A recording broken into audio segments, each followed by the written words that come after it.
Hello,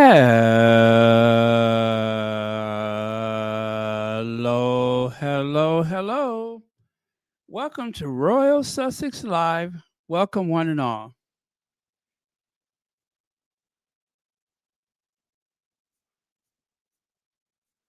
Carol Lund, thank you so much for being here first. Lydia Washington, thank you so much for being here. Rodney Jackson, uh, I can see you. I don't know what happened. I certainly didn't block you or anything, but yeah, I did fix it. No worries. I took care of it as soon as I saw it. So anyway, I'm glad you're here. Um, uh, oh my goodness. Oh no, I don't know how that happened. You certainly wasn't blocked or anything like that, but sometimes, for no reason whatsoever, um, you have to go and I think I forgot what it's called. It's like approved user or something like that. So I had to put you on the approved user list. So whatever knocked you out, I guess that brings you back in. And then sometimes even that doesn't work, but thank goodness it's okay now. Okay. Let me go ahead and bring some slides up and thank you for your persistence because otherwise um it probably would have taken me a while to notice that you weren't here. So I'm very that way. Takes me a minute sometimes. Be like, hey, who's missing? What could I say? I'm old. I got a lot on my mind. But I'm just glad you're here. Thank you so much for letting us know. Okay, let me get comfortable. It's a beautiful day in the neighborhood. A beautiful day in the neighborhood. Won't you be mine? I did buy another chair, but I'm probably not going to put it together until this one. Let me put it to you like that. Until I'm sitting on the floor, then I'll probably put it together. When you hear me say that, next thing you know, I was trying to get up off the floor, that's when I'll fix it. Well, actually, I got another chair, but I probably won't put it together anytime soon. Um, oh, okay, I could do it like that. All right, that works out. Doesn't take much to make me happy and make me smile with glee. Never ever will I feel discouraged. And I never knew what the words were after that. Okay. Okay, let me see. Um, Hello, TMCD, Brenda Gray, Sussex Spotlight, Blue Draws. All right. There we go. So, Sussex is on safari, huh? Sussex is on safari? How dare they? How dare they? Of course, they were making reference to Harry and Meghan going to Nigeria. Wait a minute. Did they change that? Uh, did they change that? Wasn't it? Let me see here.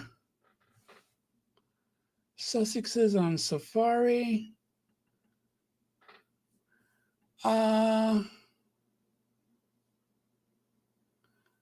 Oh no, I think that's the same one.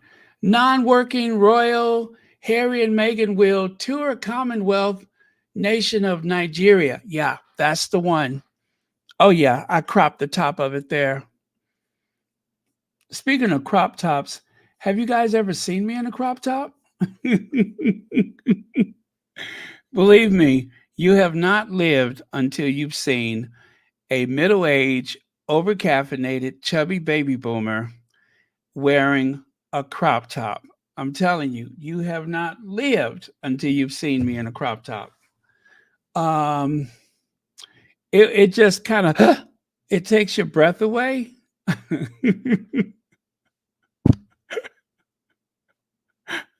It does. It just kind of makes you go,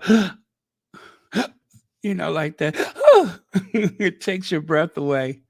But just imagining it is probably enough for most. So I don't think we should go any further than that, shall we? Okay. Again, they're going to Nigeria, and that just seems to bring out the worst in people. Non-working royals Harry and Meghan will tour Commonwealth Nation of Nigeria. You guys, as soon as I saw this, I said, no, there's all kind of problems with that.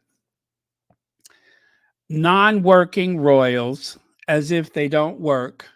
They make it, and notice the very casual outfits that Harry and Meghan have on, exploiting the idea that all they do is sit around and try to figure out what to spend money on, right? They want to make them look like some kind of spoiled jet set. Um, we had to hang elbows and curl bars. Oh, really? Okay. Uh, and then, okay, wait, let me go back. Let me go back and finish this first. So, Harry and Meghan will tour Commonwealth Nation of Nigeria. That's offensive. They are reducing an independent state like Nigeria as just a Commonwealth nation, as though in some way they are like some appendage to Great Britain. Um, After being invited by the government to take part in cultural activities days after Harry's UK Invictus event. So, will Meghan join him in Britain first? Well, anyway, like I said, I found that offensive. And if it's offensive to me, I can only imagine how Nigerians feel about it. I don't know what it is about the British government or the tabloid media that they love to try to make people sound like some kind of spoiled brat dependent what do you call it, trust fund baby. They're nothing like that. These are two very hardworking people. So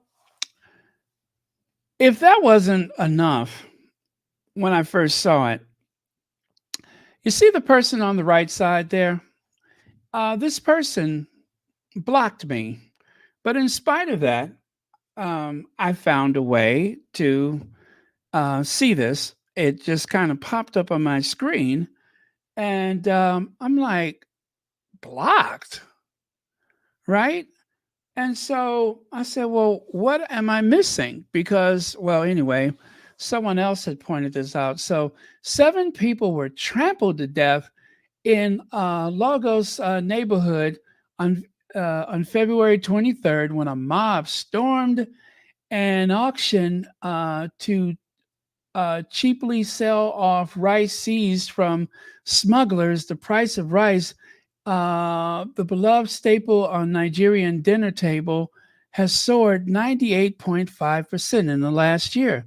Meghan Markle and Harry are going to get um, a state and military style welcome and protection, while inflation has pushed tens of millions of people into poverty since January. But the UK is way too dangerous. So, this is one of those semantical word gymnastic things where you pretend like, well, this person is very ignorant, but you pretend to be completely ignorant and oblivious of the way things are in this world. And so, let's see, Nigeria, the thing that she posted along with it, Nigeria deepening cost of living crisis turning deadly. Bloomberg says Nigeria, a country long used to hardships, is facing a crushing cost of living crisis. Prices for some vital food staples have doubled in a matter of months. Trucks hauling items like rice and pasta are being hijacked along rural highways. Protests have bubbled up in major cities, etc., etc.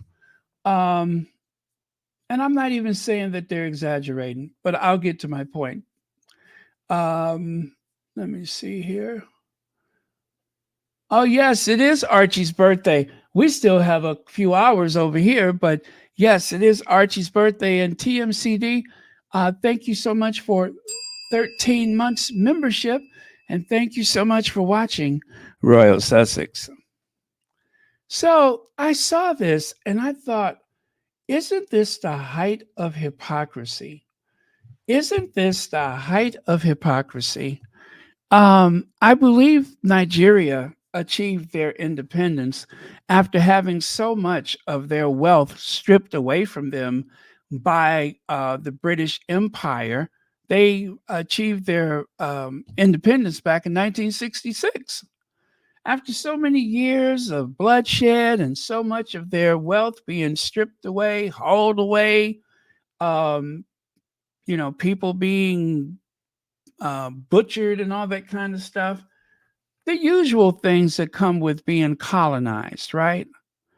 And I don't know whether this person who poses, uh, or should I say, who uses Meghan's image for their nasty, diabolical account, I don't know where they're from or what they do or what their nationality is, and I really don't care. But let me just remind people that the Hillsborough disaster, not to diminish or admonish or not to criticize anyone in Liverpool, but the Hillsborough disaster was a fatal crowd crush at the football match at Hillsborough Stadium in Sheffield, South Yorkshire, England, on the 15th of April, 1989. And of course, there was barely a mention of it in the press, even though so many people died. 96 and possibly 97. I think someone died from some long term injuries, but 96 people died. So the idea that anyone could be trampled upon or crushed in a panic, whether it's because of a football match and a swell crowd, or perhaps it can be for something as basic as food to eat. These things do happen. They can and will happen. But things weren't always so charming in the so called Western world. It wasn't so charming in the UK. It wasn't so charming in the United States. Like, take a look here. U.S. Representative Henry Collier carjacked at gunpoint um, something Washington, D.C. home. He was carjacked. A United States congressman, of all people, carjacked. In this so called civilized society we live in, a United States congressman carjacked right in front of his home. How embarrassing could that be? And despite U.S. government warning, Prince Harry and Meghan Markle proceeds with Nigeria trip. Yeah, they went on to post that too. Despite the government's warning, they proceed to a Nigeria trip. As much as I love Austria, and I love Austria, it was a beautiful country. I enjoyed myself there. People were nice. It was so clean and elegant and just everything that I wanted it to be, everything I saw on television. However, when I left Austria, about a couple weeks after I got home from Europe, I read an article that said that a black man was beaten to a pulp and left using crutches from his injuries because a group of white men jumped him in Vienna, Austria, of all places. One of the highest standards of living, the happiness index, all of that. And yet, this American who was dating, are you ready for it? You know where this is going. He was dating a native Austrian woman, and these men just approached him and beat him to a pulp. And when asked, did they identify themselves as the police? He said no. Their excuse was, and it was the police, their excuse was that they thought he was a pharmaceutical salesman, if you understand what I'm saying. And so he was beaten to a pulp. And I got to thinking, wow, what if somebody jumped me for what appeared to be racially motivated reasons while I'm in one of the finest countries in Europe? Huh? How would I feel about that? You know, things can happen everywhere. Things can happen anywhere. And yes, the idea that people may be hungry, there may be a shortage of food. Um, didn't that just happen after Brexit and during the global pandemic? Were there empty shelves in supermarkets and shops in the UK? How long do you think that would have lasted before it would have brought out the worst of the British people? How long do you think that would have lasted? That's my point. People are so critical of countries that have been robbed of their resources for, in some cases, hundreds of years. Meghan Markle and Prince Harry are gearing up for a trip to Nigeria later this month. Their purpose? Talks on the Invictus Games. However, they've been something that seems to have been cut off there. Travel advisory from the United States Department warns Americans to reconsider travel to the destination given the crime rate, terrorism, civil unrest, and kidnapping risk, none of which prevented me from going to Mexico. Um, 3 people just were unalived in Mexico just in the past week or so. Would that keep me from going on vacation? Not likely. Not likely. I doubt it. As a matter of fact, I would, knowing me, I'm kind of petty. I'd be wondering if there was a bargain to be had because of that. But that's just the way my mind works. So I think this is very petty, arrogant, and dare I say racist. Elaine Parker, thank you so much for the super sticker. And thank you for watching Royal Sussex. And I thank your bladder for knowing exactly when. I want to thank your bladder for knowing exactly when Royal Sussex is streaming. Bless your bladder. Okay. And let me see. Oh no, what happened? Okay. Are you okay? Well, anyway, I hope so. Okay, I don't want to scroll back too far, but yeah, I hope you're okay. Okay, well, you sound okay. I'm glad to hear that. Bunny Rose, thank you for being here. Now, children in Nigeria are subject to worse forms of child labor, including commercial something exploitation and used in other things like that, quarrying granite, artisanal mining, etc., etc. Would you like to know where that photo? You see the photo on the right side? Now that photo is colorized. And I believe it was from either North or South Carolina. Those stained clothing that probably smell awful, and those children who probably only take a bath once on Sunday night, those children, you see the little girl's hands?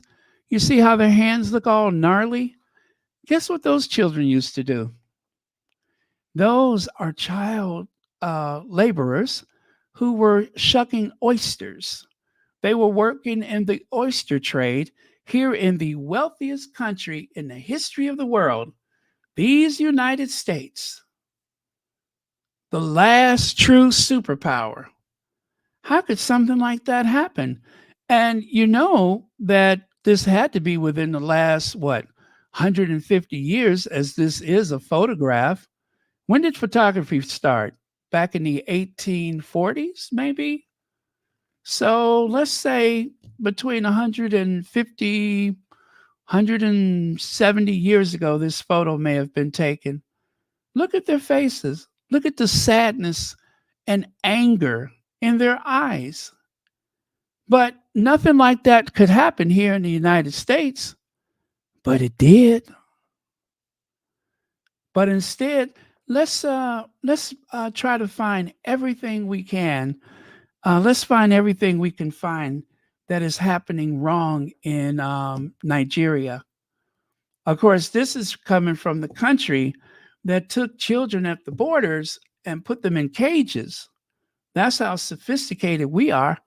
We put children in cages, separated them from their families, and we still don't know if they've all been returned or if they ever will.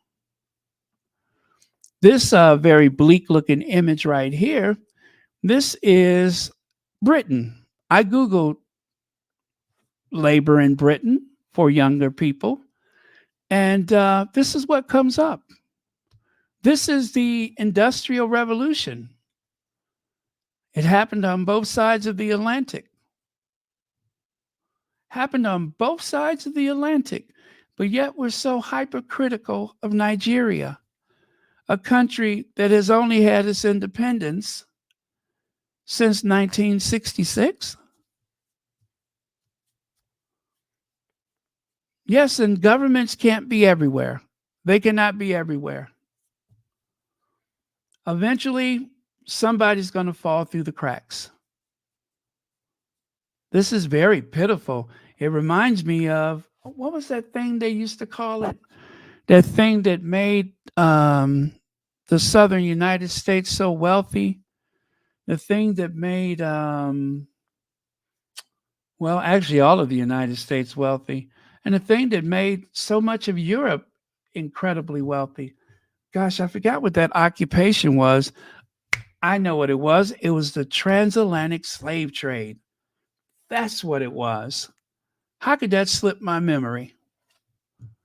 How could I slip that memory like that? And of course, let's go back over to Britain. Again, recognize those? Those are chimney sweeps. Those are chimney sweeps. I wonder how old those kids live to be in that occupation that they shouldn't have given to a trained primate, let alone a human being. I wonder if this is why there's so much wealth in the Western world. Yeah, it wasn't just people of color. It wasn't just Africans. It was children too. My goodness, as I live and breathe. Child labor, United Kingdom, 1851 to 1911. Share of boys and girls ages 10 to 14 recorded as working. Well, at one point it was 35% of the boys and 20% of the girls. And that supposedly dropped off in, what was that? 1911? Just 100 and what? 13 years ago? 7 years ago? Yeah, wow, isn't that something? Historic perspective, 1800 to 1985. Let me look at the United States. We don't want to get left out, do we? Labor force participation rate for children ages 10 to 13 in the United States. Wow. That purple number exceeded 16%, I'm sure. and probably 17%, and then 12% of girls, no, of both sexes, and then, of course, 6% of girls. And yet, a country that was only established as an independent nation in 1966 should be verbally chastised and an attempt to humiliate Nigeria on a global stage. How short sighted. Again, Nigeria has only gotten their independence back in 1966. And yes, there is an explosion in the population. The economy is it the strongest in Africa right now? It's a nation rich with resource. It is a nation rich with, in terms of academia, right? So I would say it's a very well educated country. Not everybody, of course, but there are some very well educated people there. And Africa is going to exceed the, what is it, 1.1 billion people they say it is now, or whatever it is. I think the African population is going to expand 2 or 3%, 2 or 3 times what it is now, rather. There's a lot of things that's going on. It's an exciting time to be in a free African nation. And so, this attempt to try to paint them with this broad brush of despair is unfair, racist, and especially uncalled for, just for the sake of trying to bully Harry and Meghan. It's uncalled for under any circumstances, but in this instance, it's just a way to put the Sussexes down, like everything has always been so bright and sunny in the Western world. How dare they? Baron, once again, lies. The latest U.S. government alert regarding Nigeria danger was in September 2023. I just looked on the travel state government website. Thank you, Joan Garcia, and thank you for setting the record straight. I really do appreciate it. Um, I could think of some parts of the United States where there should be travel advisories. There are some places in the United States I wouldn't be comfortable visiting. There's some places where I would hesitate getting off the highway. And just so you know, it's usually not a black neighborhood, right? That does not frighten me. So they just had an incident down at, what is it? Old Miss, University of Mississippi, or whatever it is. They just had a pretty awful event down there where racial epitaphs were thrown about. And those same people that would make those primate noises and scream and yell, those are the same people that would do you physical harm. It's not too much of a stretch. The easiest way to do it is to start with dehumanizing people.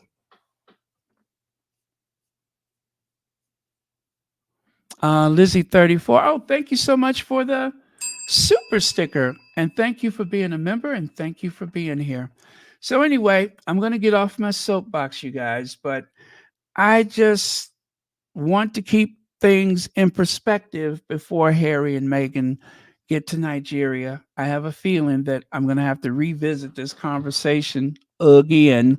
But just in case you find yourself in a situation where you need to push back, I would say don't threaten anyone or make anything personal, but just remind some of these elitists, and yeah, that was a dog whistle. That was code for racists.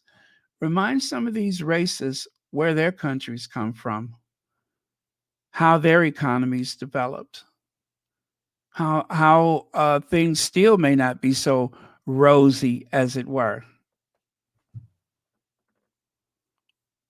Okay. So there you go. That is modern day Lagos, I think it is. Modern day Nigeria is it's easy for people in the West to say and do certain things. I love that time when Mike Wallace, I think it was from 60 Minutes, he told Louis Farrakhan, I think he was speaking about Nigeria. He said that is considered to be the most corrupt government, if not, no, one of the most corrupt, if not the most corrupt governments in the world. And I tell you, by the time Louis Farrakhan got through politely dressing him down, I found myself with my head held very high in that moment because I live in a country where you get elected to a 2-year term in Congress or a 6-year term in the Senate. And after about 20 years, you who walked in there a pauper come flying out of there in a private jet. Okay? The United States Congress is where billionaires are made. Lots of them. I'm still trying to figure out how is it what's her name? Dianne Feinstein. I'm still trying to figure out how she had a private jet and several estates up and down the coast of California. I'm still trying to figure that out. Someone who went from a city councilman to a billionaire in the United States Congress. And that, I could assure you, is not an isolated thing. Nancy Pelosi. Oh, excuse me. That is not an isolated thing. And don't even get me started with the Republicans. Don't even get me started with them. So my point is, we have no room to talk about corruption and such because there is plenty of it here. But just like racism in Britain, they make it seem almost polite, right? It's so covert, rather than racism in the U.S., which is so obvious. I mean, it's just like they almost have it as their first and last name. Um, they almost tattoo it on their foreheads. And of course, anyway, we could go on and on to stuff. I mean, I'm going to move on, but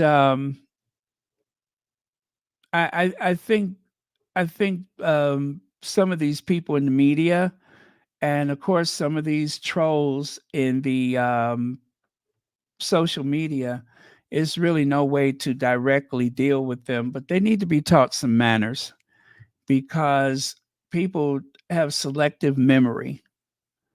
Just like Haiti had to pay all that debt back to France so that France would not attack, so that France would not invade and attack them. They had to pay France reparations for their freedom. They had to pay reparations.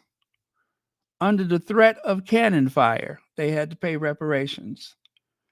And you would imagine that a country like the United States, a country that was able to take his freedom from the British, right? They had to fight for their freedom from the British.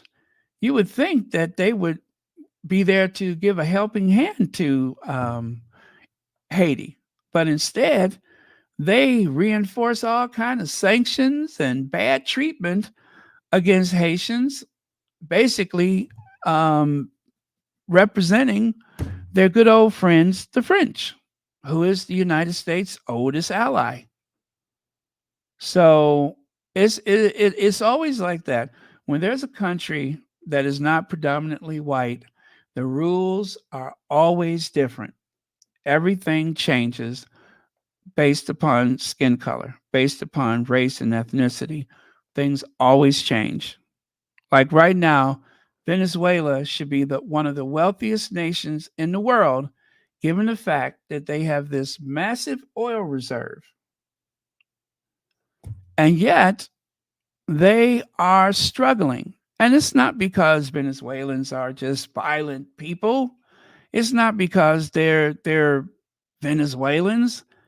It's because of policies from countries like Oh, I don't know, the United States? I'm convinced that the same type of policies that have been used against Africa are the same policies that have been used against so many nations south of the border. Okay, I'm done with my soapbox. You see, they have brought some pedal out of me today. They have caused me to go all pedal. And you know, when I go pedal, that I'm just sick of it. Do you hear me? Sick! I'm sick of it. They have caused me to pedal. Let me drink some water.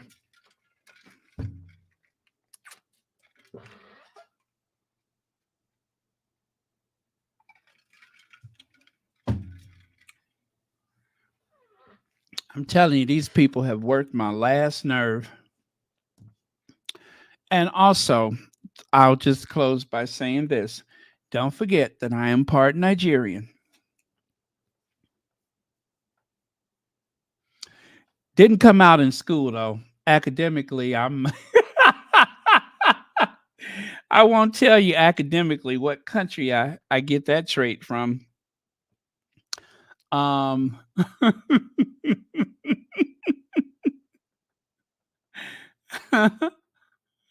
I won't even tell you where I get that trait from. Anyway, take a look at this, you guys. This lady was on Spaces the other day. I heard her talking, and she mentioned how great it was when she had an opportunity to talk to the Duchess of Sussex. She had a chance to speak to her and let her know that we got her back. It was unclear whether our Duchess knew anything about a what is that? A sausage squad? We weren't sure if the Duchess of Sussex knew about the sausage squad. So, anyway, I am reasonably certain, although I don't have any proof positive of my own, but I'm reasonably certain that she knows about us. I'm just going to go out on the limb and say she knows about us. You know, nobody can say it like Dan Wooten. Thomas, I wanted to ask you about these vile individuals who refer to themselves as the Sussex Squad. Themselves as the Sussex Squad. As the Sussex Squad. As the Sussex Squad. So I come to my dad's house. Uh-huh. The Sussex Squad, right? Individuals who refer to themselves as the Uh-huh. We heard you the first time. Uh anyway, the vile individual that I am, well, as I say, I heard her speaking the other day, and let's see, the squad being the Love Squad, I am so glad they could tell her she's loved and that we will always have her back. Thank you so much. Look at Princess Meghan's face. She felt the love. Isn't that sweet? Um, I, d- I don't know. I forget what her name is, but the fellow Sussex royal fans living in Canada got to talk with Meghan to tell her Sussex Squad are here to support her. Read what she tweeted. Oh, I guess that is her name up there. It says right here, hello, my sister Tina. You have not forgotten me. I really appreciate it. How are you? I want to thank you for the fight you and Michelle led to protect Meghan. It is because of both of you that I registered on the social media to fight with you guys. And this fight allowed me today to hold our sister Meg in my arms. And I told her that she was not alone, that the Sussex Squad are there to support her, and I started to cry. Oh my goodness! Now that is making me emotional. That is a beautiful thing. I'm so glad. I'm so glad um, that that she had that moment. I'm happy for her. Not envious, happy. I'm very happy for her.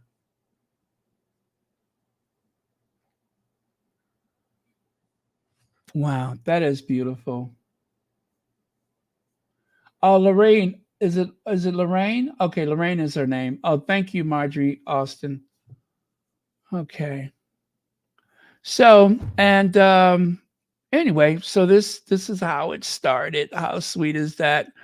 Um she had a chance to talk to our Duchess up close and personal, and then the Duchess leaned in a little closer, and next thing you know, after she said those beautiful things to her, they had the moment.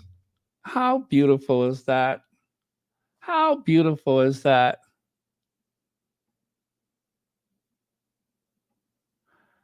We got your back. Huh? Wow. Phenomenal. Right? Right. So beautiful. Yeah, I had saved this slide. I had just came across it. Um and I remember she was on Spaces the other day, and I found the slide. I'm like, "Oh, I'm going to share that." So, I've actually had this for quite some time, and I usually never delete anything, so thank goodness, because when I need to reference something, I could usually find it if I could think of the date, or through other means I can find stuff. So, and then I found this photo. I don't even remember this one, but I love this. I love those photos of Harry and Meghan that are so up close like that, when you really get a chance to just like almost see the color of their eyes and read their faces. That I love. But yeah, so this was, of course, at the Invictus Games, Dusseldorf. So anyway, that is a beautiful image. Now, Prince George may attend co-ed Marlborough College over all boys Eton. Kate reportedly toured the mixed sex Wilshire private school, her alma mater. Oh no, don't let him go there. If that's where she went, don't let him go there. He may need to communicate with people. With her son George earlier this month. Now, notice the date. That was Monday, 18 December 2023. Oh my goodness, that was just days before that ambulance was seen. Was it an ambulance, or no? That police escorted motorcade was seen screeching toward the hospital. Right. This was 10 days before.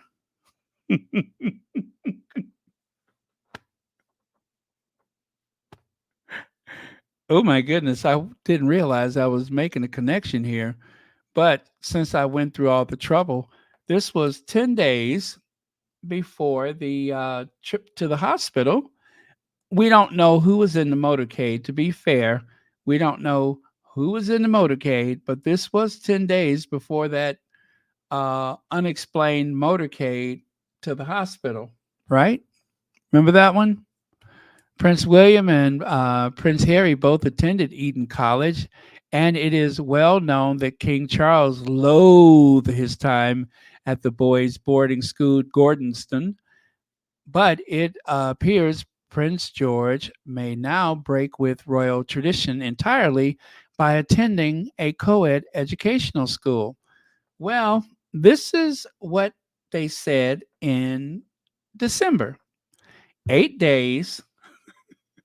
Are you all picking up what I'm putting down, or do I have to keep saying it? 8 days before that.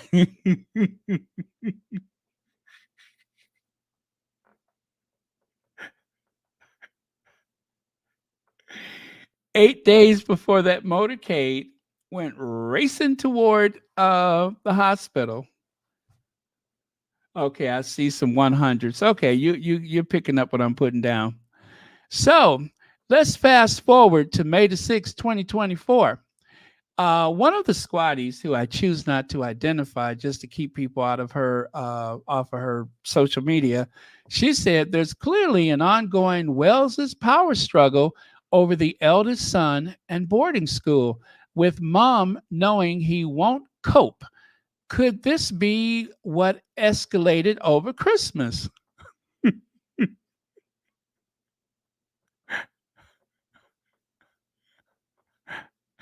The same fight has been repeatedly briefed word for word over 7 months now.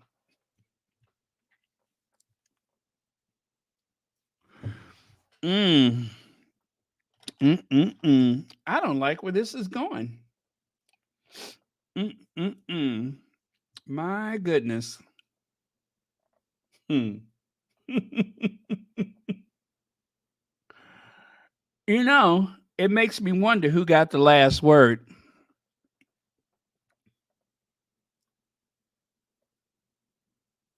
You know how they say the man with the last word is the man with the deepest pockets?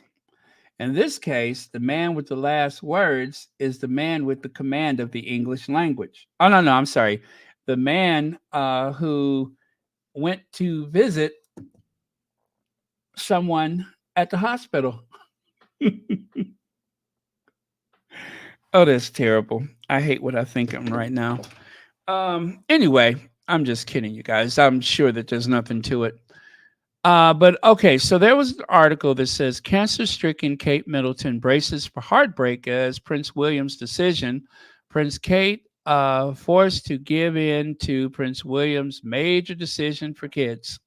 Kate Middleton is bracing for the inevitable heartbreak after giving in to whatever that is under their desires to royal tradition.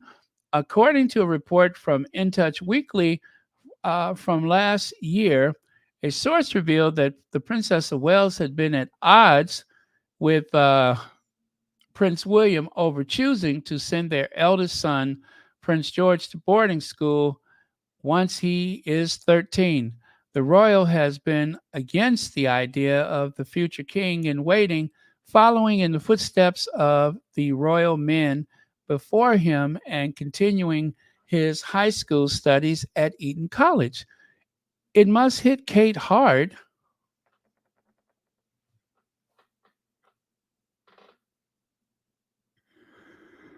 Let me try this again. It must.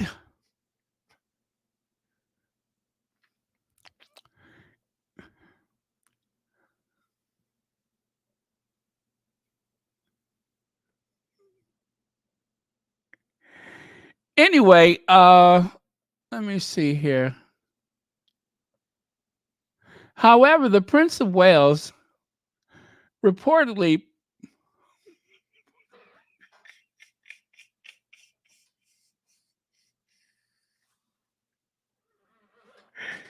it don't get any better, do it?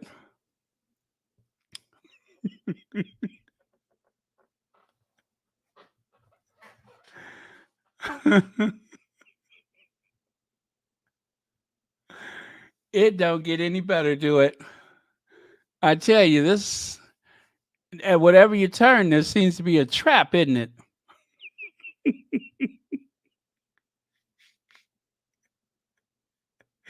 This is a setup. See, this is why I should make sure I read these thoroughly before I post them. It must have.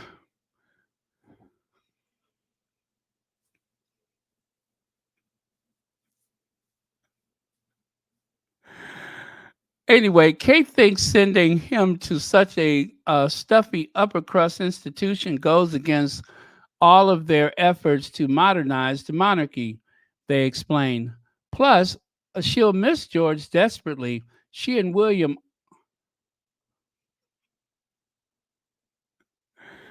The insider continued, but she's still heartbroken. She was horribly bullied at her first boarding school and can't bear the thought of George suffering through that. But it still seems as if her family is being torn apart.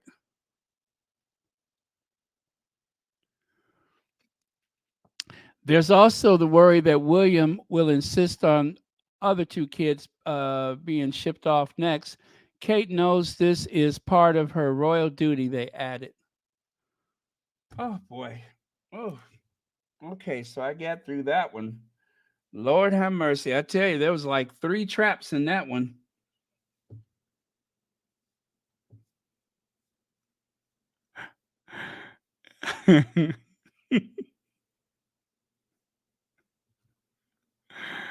Oh my goodness. If you know, you know. I feel sorry for some of the people that watch Royal Sussex because certain things I just don't feel obliged to say out loud. But I promise you that over time, you all will be understood. Either that, or you may find yourself being whisked to the hospital at 8:30 at night on the 28th of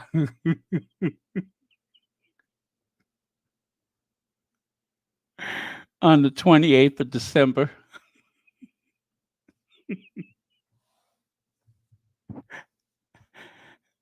Baron, this is the reason for Kate's disappearance because of the school choice. Baldy wanted George to attend the Eton College.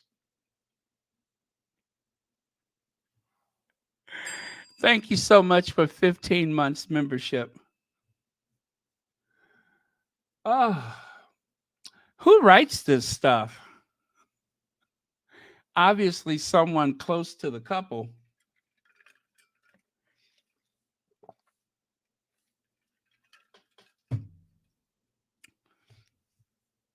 Hmm. My. Well, well, well. As they say, what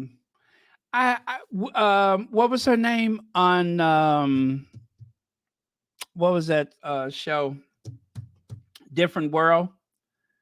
Yeah, Different World. I think it was Whitley. She said, "Dear God, still waters run deep," and she was right about that. Still waters run deep. Okay. Well, I'm glad I got through that. That was tough. That was very tough. So, Kate Middleton heartbroken over Prince William's decision. So, this has been trending today. I think, and then again, take a look on the right. Princess Kate finally gave in to William's plan for George. So, wow, that was October the 18th. So, October the 18th, right? And then it seemed like whatever it was flared up again.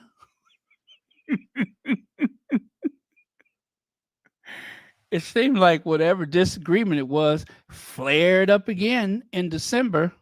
So this has been going on for a while. You got October, you got December, 10 days before that mysterious motorcade to the hospital at 8:30 at night.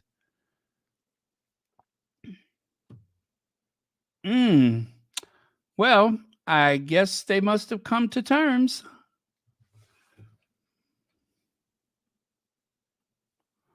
And that, as they say, is the name of that tune. So, struggle of abusers. Unrelated, of course, but there's an article that I saw online earlier today, and I'm going to make one of my short videos out of it. So, if you give me a couple of days, I'll make one of my narrated videos based upon this article.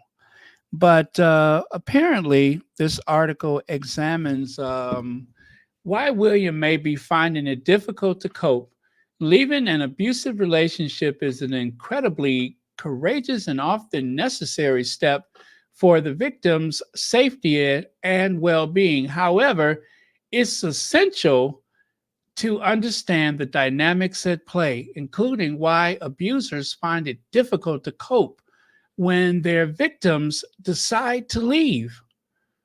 The complexities of this issue reveal the deep seated psychology and emotional turmoil within the abuser.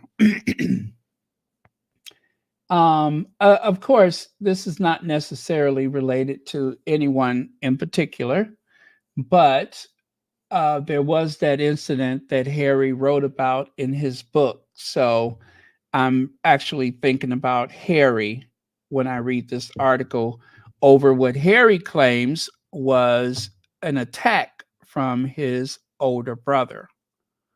Lisa Cook, thank you so much for becoming a member of Royal Sussex, and thank you so much for being here. So yeah, no matter what they say, no matter how they have accused the public of bullying or being abusive toward anyone in the royal family that happens to live in the United Kingdom right now, the truth is, when people were asking, where is Kate Middleton? Basically, people were demanding a proof of life. It was Kate's choice to take it even further and mention something about cancer. And I have said that day, and I'm going to continue to say that without fear or favor. I'm telling you the truth as I know it.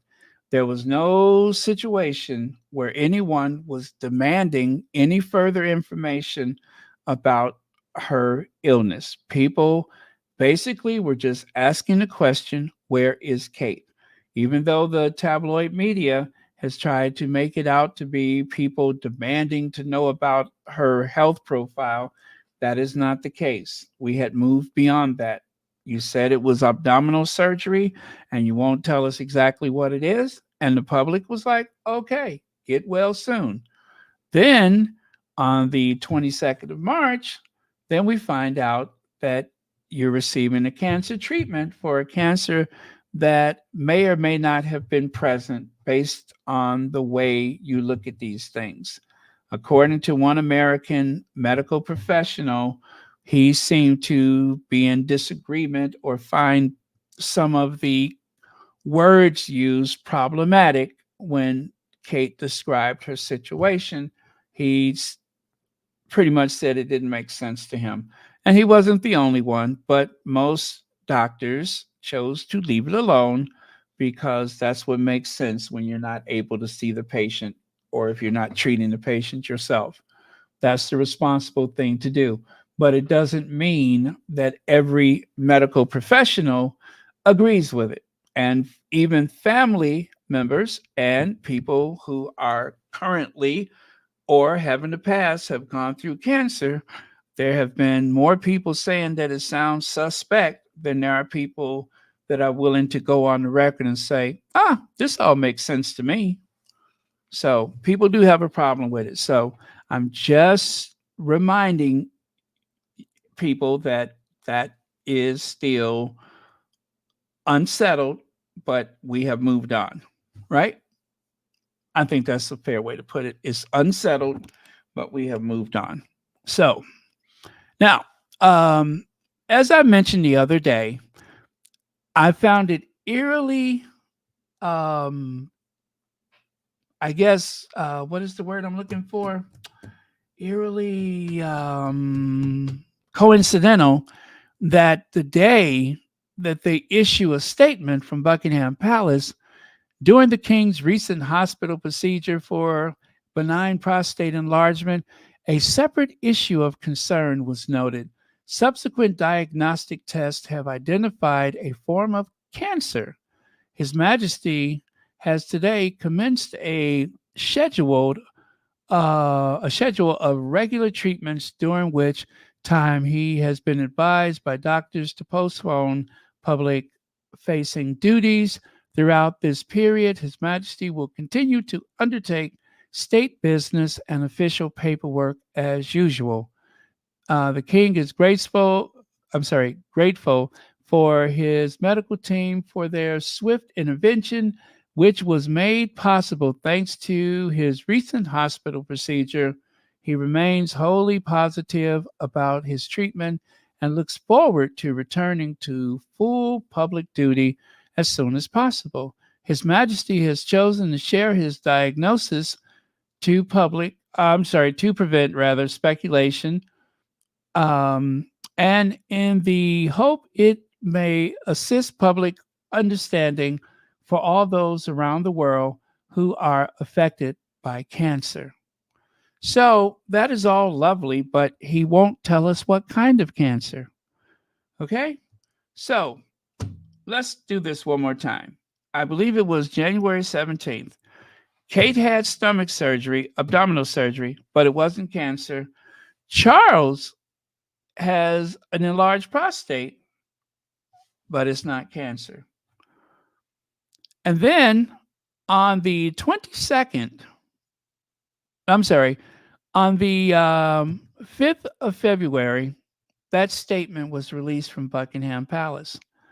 On the 5th of February, the Inquirer, as you can see, look next to the barcode. You see that? February 5th, 2024. Kate's cancer ordeal.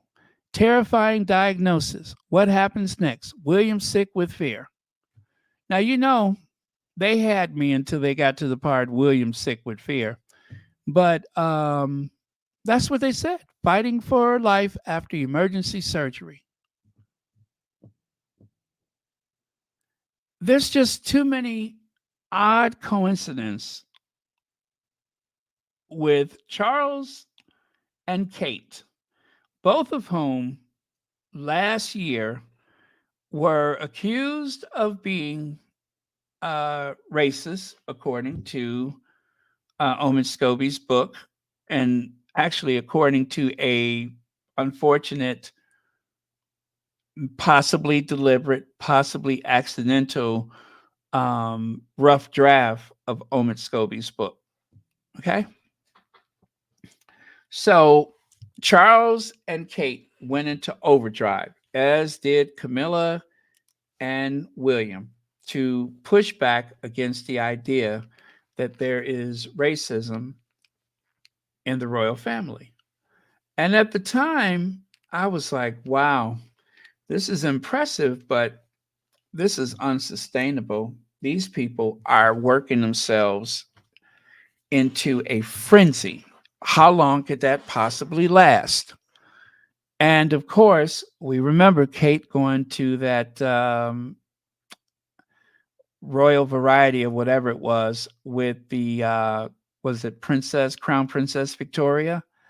And how Kate's dress was just swimming on her. It was so loose. She looked really bad during the month of December. And then we find out in January that she had surgery. But it was the 28th of December, which nobody reported on.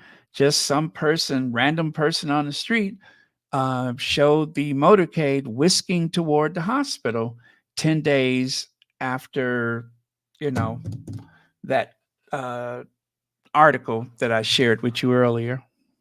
Interesting. And then right here, didn't take long for the Inquirer, February 26, 2024, King Charles, 6 months to live. Well, given Charles' condition, I would doubt that at this point.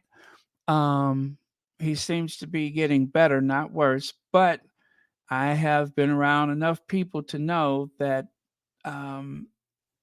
it's a pretty tricky situation in terms of treatment, because sometimes it seems like people are improving, but they're, they go into a very fast downward spiral.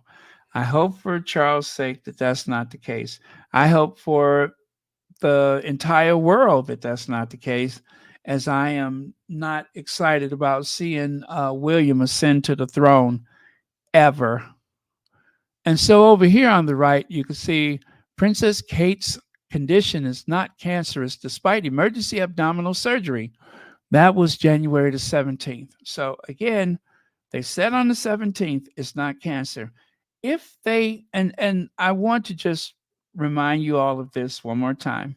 I'm not going to go too far into the woods with this tonight, but I'm just going to say it does not take from the 17th of January until the 22nd of March to discover that Kate needed further treatment. That is a stretch.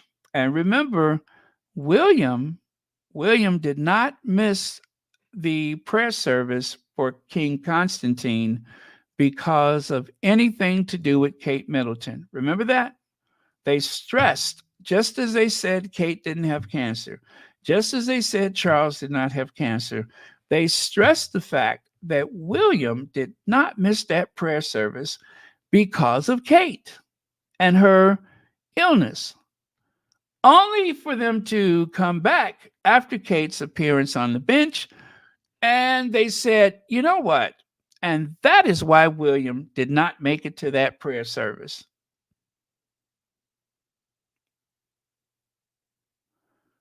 All these people lie. They lie. I'm not going to say that they misrepresent. I'm not going to say they fibbed. These are flat out lies. I don't know what parts is a lie and what part is not a lie. I can't say 100% about anything that I just mentioned. So I'm just going to say it's alleged until we know better. But it's the inconsistencies that is doing them in. That is their undoing, are the multiple inconsistencies.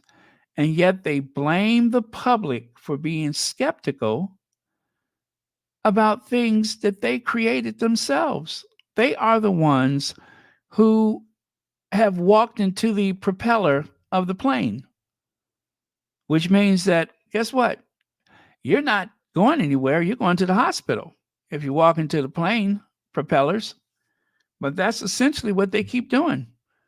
They lose their nose and they still don't get it.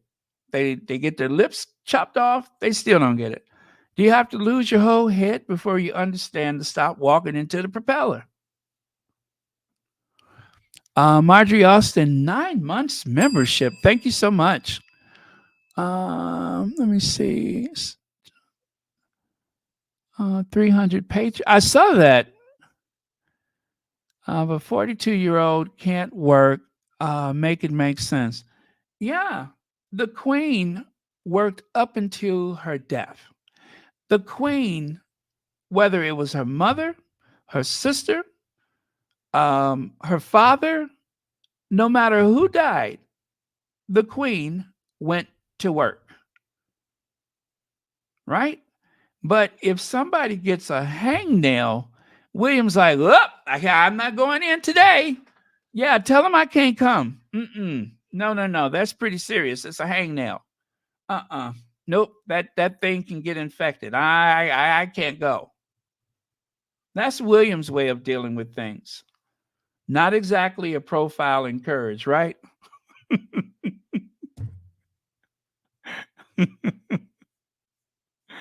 I'm telling you, if somebody stubs their toe on the bed, on the frame of the bed, if somebody stubs their toe on the frame of the bed, William is at the verge of collapse. Let him tell it.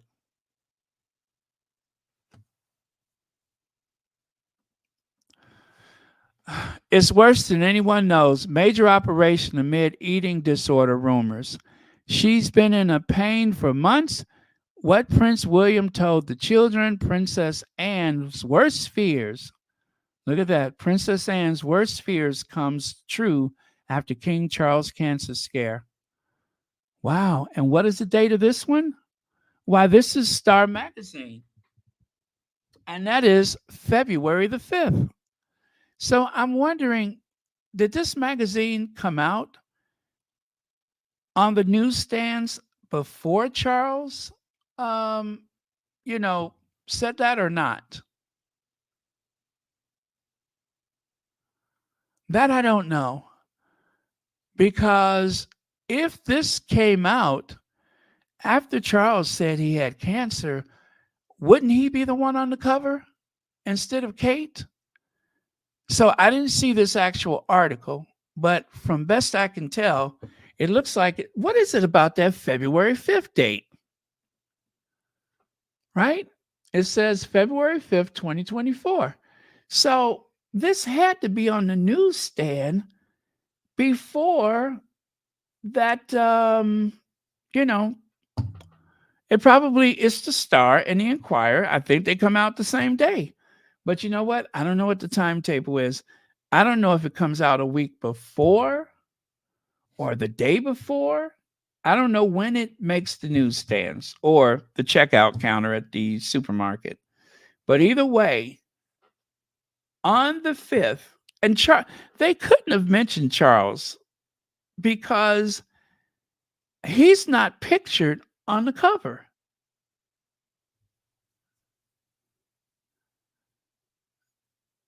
Huh.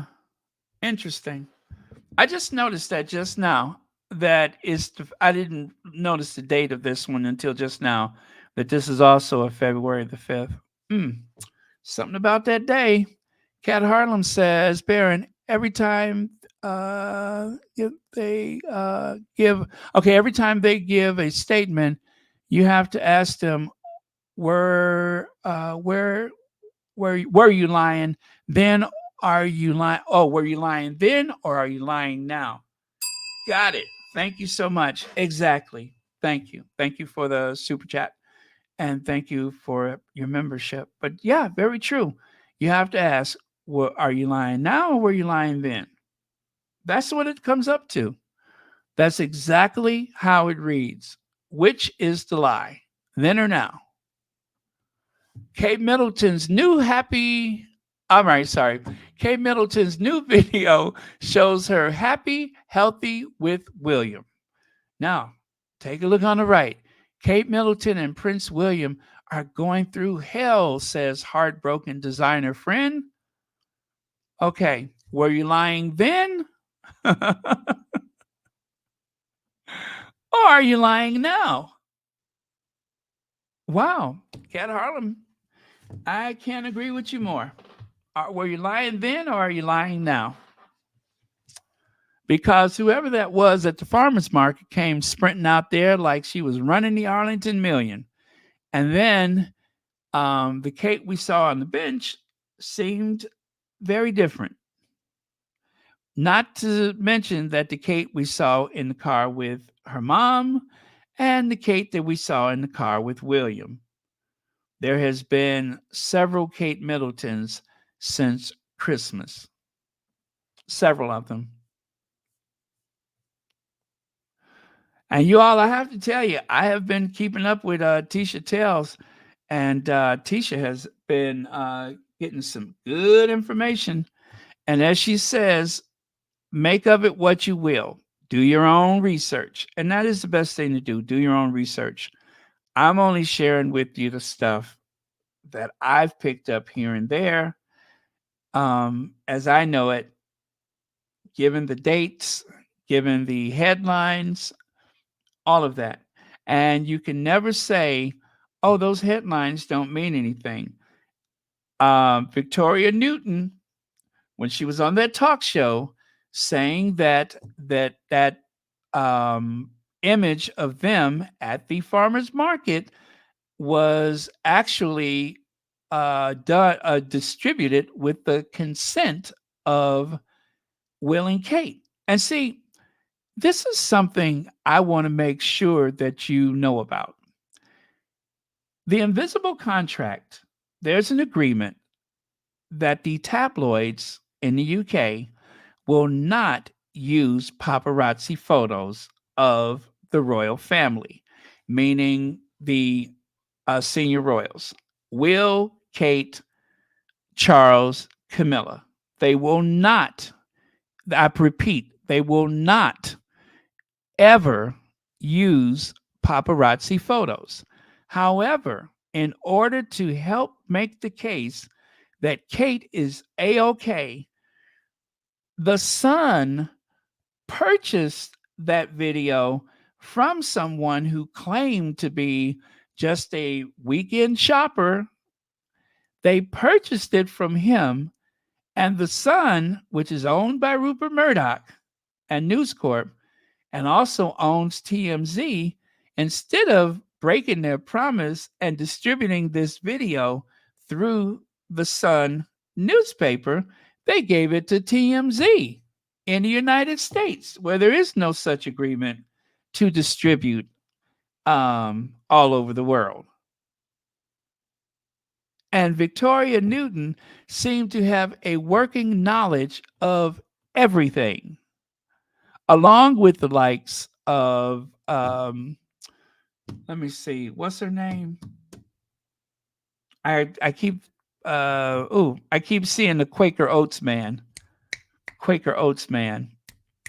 Rebecca English. And that's just two of them. But those are two of the main people that help the royal family shape the message that goes out to the public. So, again, they didn't have to break their promise.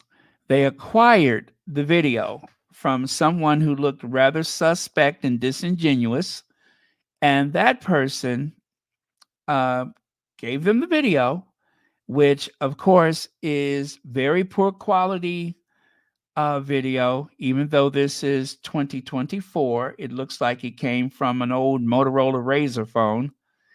And that video, which was then given to TMZ, and then, of course, it backfired because, thank you, TB, you said that at just the right time.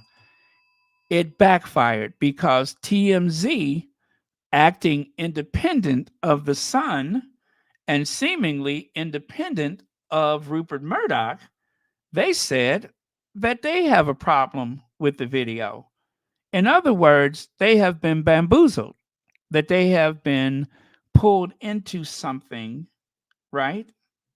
And see, I still will never forget. I forgot the content creator, but the beautiful woman that lives in the Netherlands or lives in the UK. She was a model, and among other things.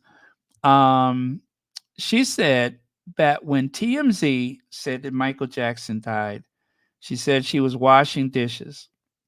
And up until then, she wouldn't have believed it, but she would believe it if it came from TMZ, because that's what they do. They don't ever get that wrong. And so she said she started crying because she knew if TMZ said it, that it was probably true. So Fumi, thank you so much, TMCD. Fumi said that because TMZ said it, it was likely true. So I'll never forget she said that. I mean, I was sitting there with my eyes all big and mouth hanging open, just listening to her words.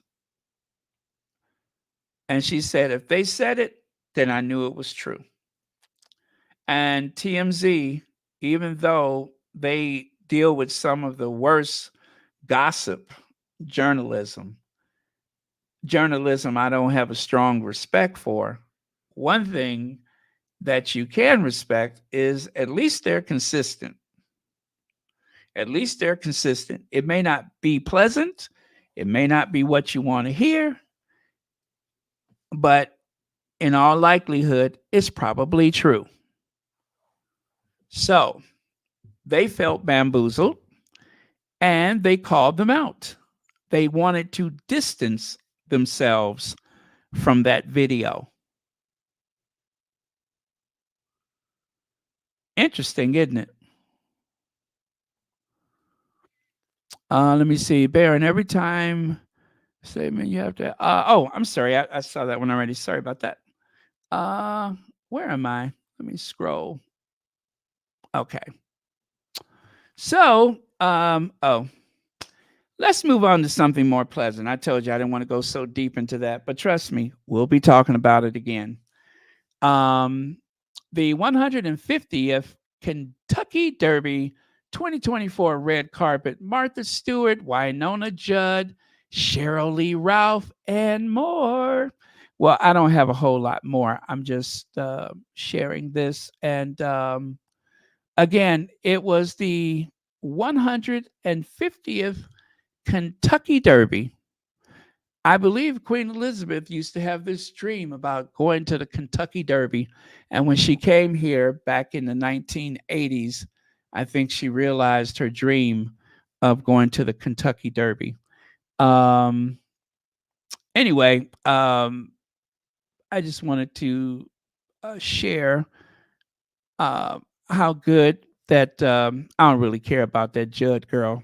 Um, but I just wanted to say how good Martha Stewart looks and how good Cheryl Lee Ralph looks. They are showing you that an older woman can still deliver. And I mean to tell you, um, wasn't it not so long ago, Martha Stewart did the bathing suit issue, right? So it just goes to show you, um, you don't have to just give in to time. Now, Shirley Ralph isn't as old as Martha Stewart, I don't think, but boy, doesn't she look good! I mean to tell you, that is sharp. Oh yes, the Met Gala tomorrow night. Oh, you know what? I'm going to make sure that I'm on when it, or actually, you know what? After the red carpet, I think I'll come on just after the red carpet, long as it's not maybe 9 central, whatever that is where you live, but 9 central, I think. I love the Met Gala, but yeah, she looks good. She looks good. All right. And here's just a few of the other looks. By the way, there were 67. Thank you so much. There were no members of the British royal family that participated in the race this year. I repeat, there were no members of the British royal family that participated in the race this year, right? Not one of them participated this year.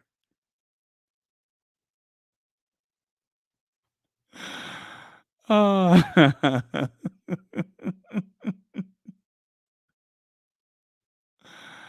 uh, oh well. Anyway, you guys, um, I hope you all had a chance to see Duchess Royal Duchess Royal Duchess. I hope you had a chance to see it. It was fantastic. One of my favorites from is it Duchess? Yeah, Duchess Royal. One of my favorites, I have to say. Oh, you probably heard that maybe, but I am going to put the link at the top of the chat. So in case you didn't see it, you'll get a chance to see it. But it was really, really good. Okay, there it is. And I didn't pin anything today, did I? There it goes, right there. So, excuse me. That is Duchess Royal. Very good video. It's about an hour long and full of information, lots of laughs, very clever, um, extremely well produced. Absolutely. It was excellent. Okay, the monarchy is a dinosaur, an old relic, and its fossil remains belong in the museum. Well, they did have that protest rally. They said they were going to have it on the 5th of May, and they did have a rally at Trafalgar Square.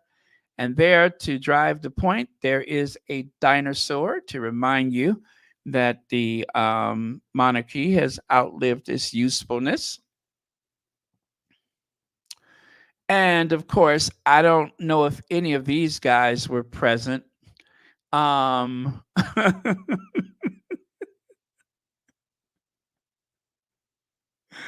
Yeah, I don't know if any of these guys were present, but the good thing is that they made it inside of Buckingham Palace, where they removed their jackets or whatever, and they exposed the letters on their what do you call it? Do you have to go through one of those metal detectors to get in there? I'm just asking for a friend. Anyway, N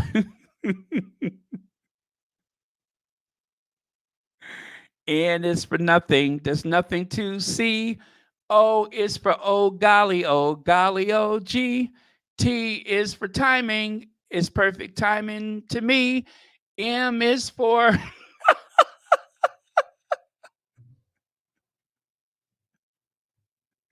mesmerizing. It's mesmerizing as can be. Y is for yikes. Did you see what I see? K is for calories, more than she needs. I is for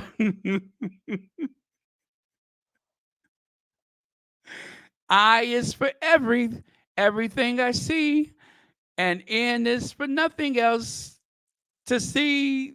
Anyway, and G is for golly, oh G. Did you see M?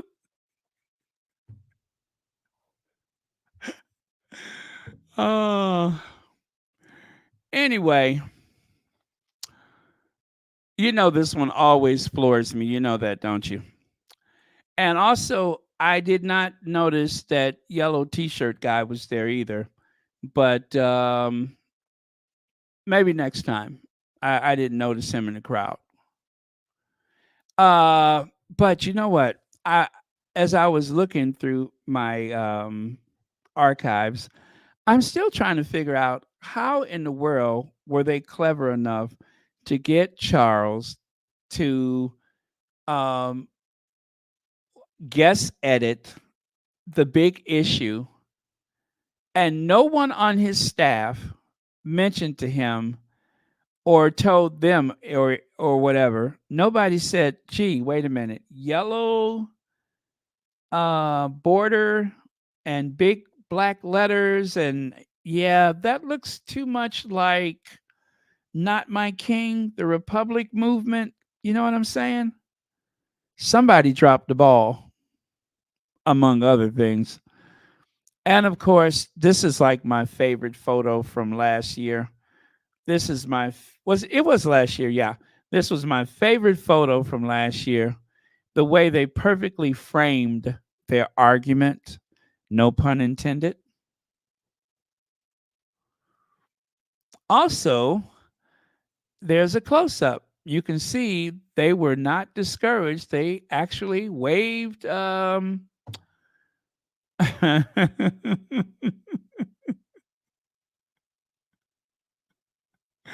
they waved to the crowd. And of course, there's that one right there. You can see one of their posters where they're literally pulling the what you call it, pulling this chess piece off of this pedestal. That is pretty clever. So, yeah. Okay.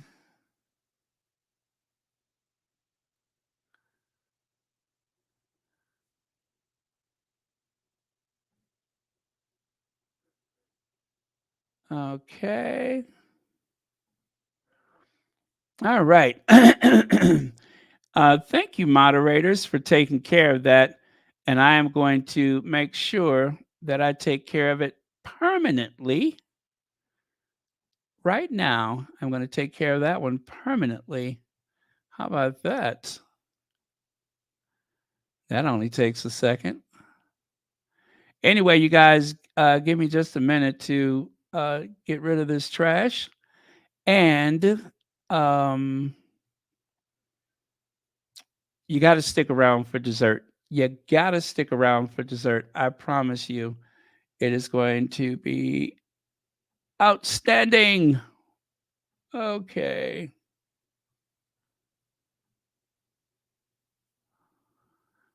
Okay. And We'll never see that one again. I guess they're going to have to go and make themselves another account. That's what they're going to have to do, is make themselves another account. Aha.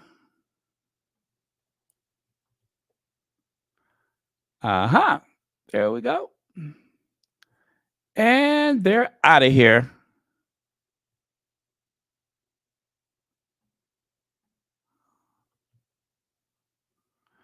Okay. So,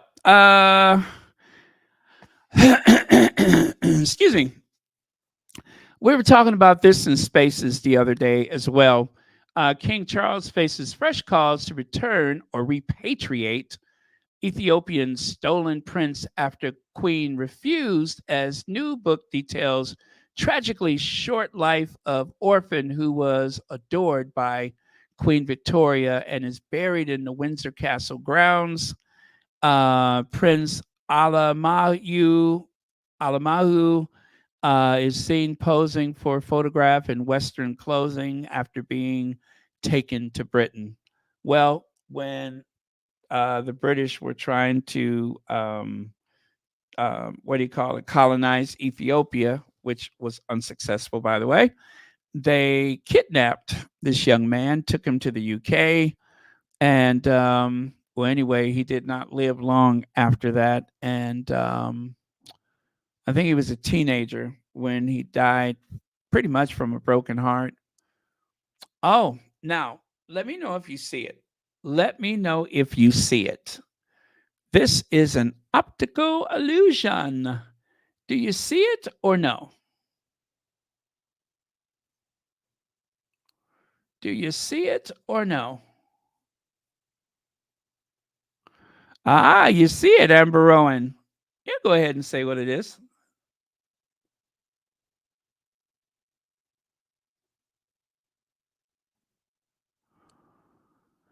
Oh, okay. Let me see. Who was that that saw it first? I'm sorry, I'm multitasking. Oh yeah, it was Amber, right? And then CL, yes, Lydia. Very cool, huh? There's a lot of these that are popping up. Now, I think that they're doing this with AI. I think so. But however they do it, it is pretty clever. It is pretty clever.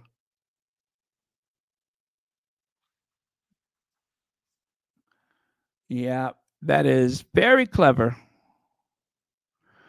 I'm just going to breeze through these.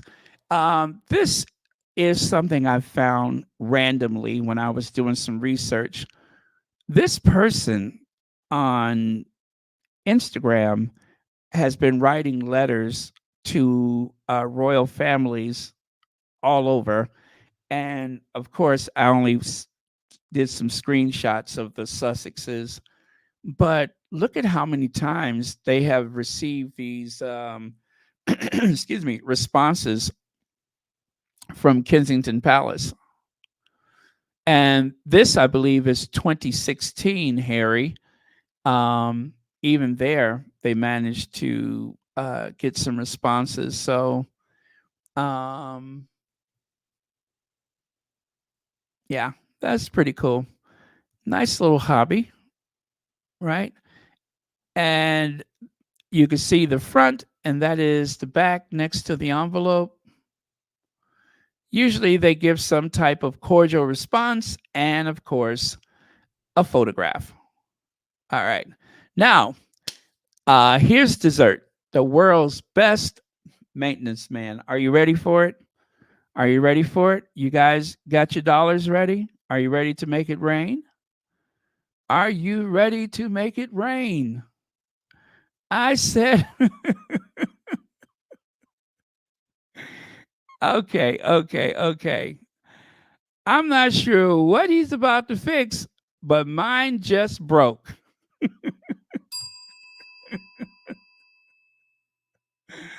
I don't know. Whatever he's about to fix, surely mine is broken too, right?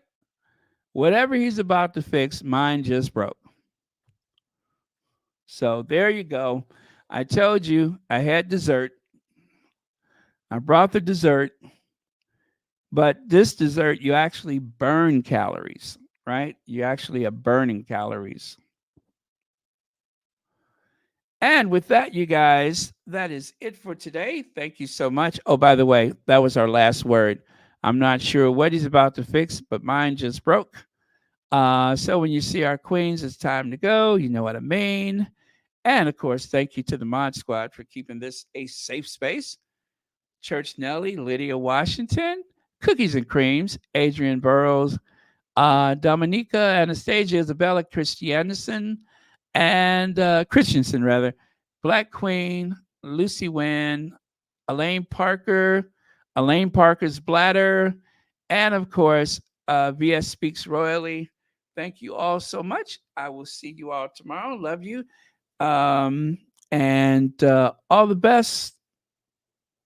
Okay. And with that, you guys, not going to drag it out. I'm just going to go straight to the Ginger Avenger and have a good day or good night and happy birthday to Prince Archie. It is actually Prince Archie's birthday. It really is. So, yes, Prince Archie's birthday is today. And of course, the fundraiser, how much did they raise so far? I think about 20K. I'm going to take a look right now.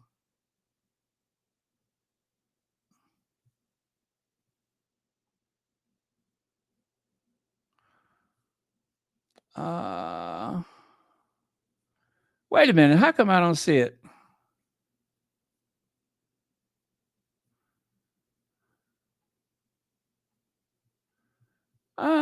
Am I on the right thing?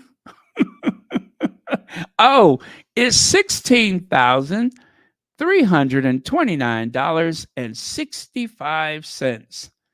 That's right. In one day, they have managed to raise $16,329.65. And of course, the goal is $200,000. And I'm pretty sure we are going to exceed that amount.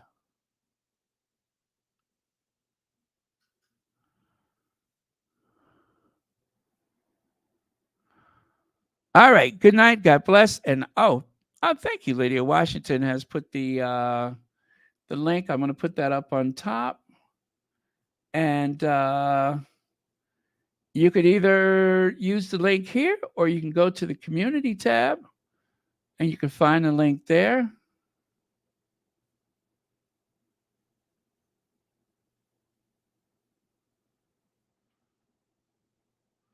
Okay. All right. So thank you. Good night. God bless. And I will see you all tomorrow. Tomorrow. I love your tomorrow.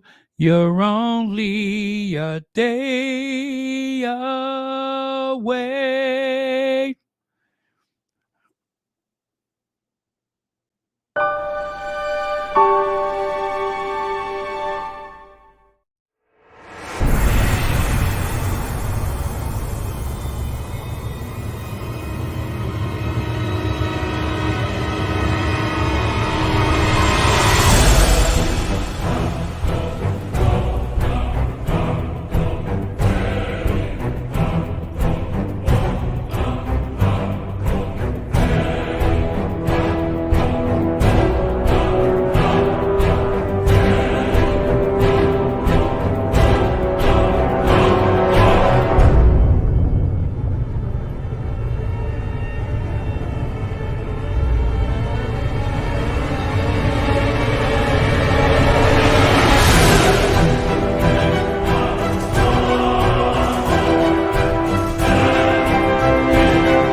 Howdy, ma'am.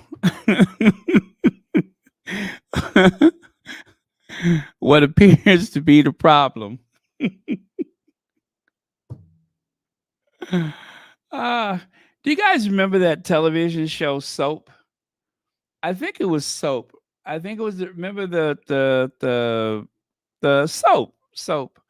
Um, I believe there was an episode where one of the couples were trying to spice up their marriage, and so they used to have all these little role plays and such. Well, on one of the episodes, Bert's wife, I think it was Bert's wife, um, some masked cat burglar was in her bedroom.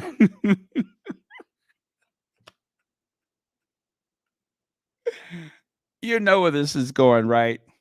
It was some cat burglar, some guy all dressed in black with a ski mask was in her bedroom going through her jewelry box. And anyway, she caught him. And when I say she caught him, she caught him. She wrestled with him.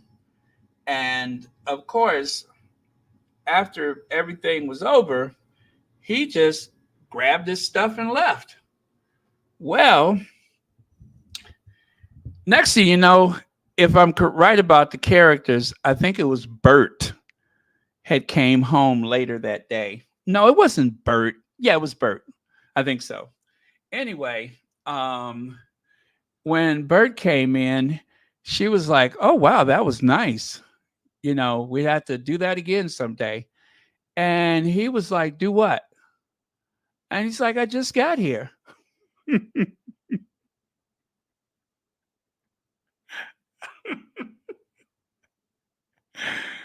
And of course, she realized what had happened. And anyway, I believe at that point, when Bert went to go wash up for dinner or whatever, I think she let the window up and she was just like leaning out, waving some pearls around or whatever. Like, don't forget this.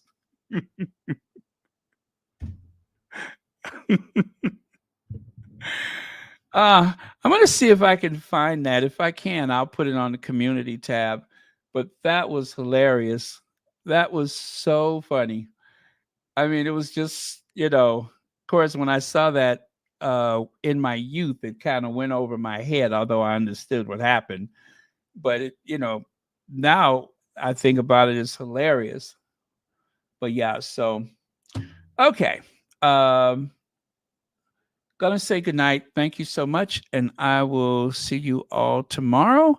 And don't forget to pray for the Sussexes because this is going to be a very, very big week coming up for them. And yeah, so they're going to need all of the prayers they can get. And and we'll be here to set the record straight, whatever happens.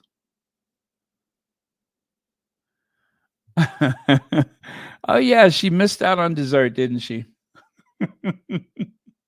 Okay. Anyway, good night, everyone. I will see you tomorrow.